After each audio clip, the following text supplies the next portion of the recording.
बिस्मिल्लाहिर्रहमानिर्रहीम। अस्सलाम वालेकुम नाजरीन। जैसा कि आप सबको मालूम है कि 30 मई 2021 को 20 में से 11 ममालिक से मुसाफरों को मशरूत इजाज़त दी गई है सऊदी अरब आने के लिए।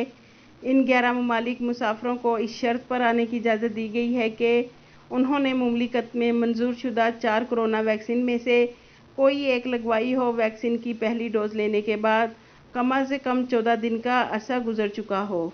नाजरीन, ऐसे अफराद जो कोरोना से सेहतयाब हो चुके हों, इन्हें शफायाब हुए 6 माह से ज़्यादा का अरसा ना गुजरा हुआ हो।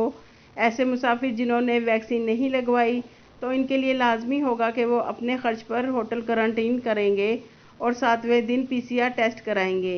नाजरीन, 20 में से 11 ममालिक से आने वालों पर 30 मई को पाबंदी के खात्मे के बाद पाकिस्तान समेत 9 ममालिक में से अर्जेंटाइन, ब्राज़ील, इंडोनेशिया, जनूबी अफ्रीका, तुर्की, लबनान, मिस्र और इंडिया शामिल हैं। इनमें से आने वालों पर पाबंदी बदस्तूर बरकरार है। एक शख्स ने जवाजात के ट्विटर पर सवाल किया कि इस वक्त मैं मिस्र में हूँ और मैंने कोरोना वैक्सीन एस्ट्राजेनेका लगवाई है।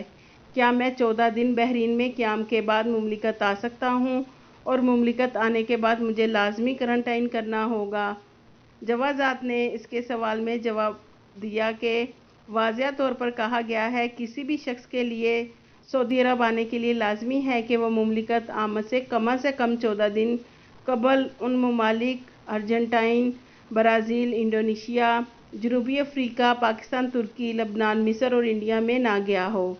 जवाजात की जानिब से सवाल के जवाब में ममनू फहरिस्त में शामिल ममालिक के नामों के अंदराज के साथ इस मुद्दत का भी तयन किया गया है जो 14 दिन है, यानी कि पाकिस्तान से भी वो अफराद जिन्होंने मुमलिकत में मंजूर शुदा वैक्सीन लगवाई हुई है, वो अगर 2 हफ्ते इन ममालिक में क़याम करते हैं जहां से मुसाफरों के आने पर पाबंदी नहीं, तो इन्हें ट्विटर पर जवाजात की जानिब से दिए गए जवाब की रोशनी में मुमलिकत आने की इजाज़त होगी।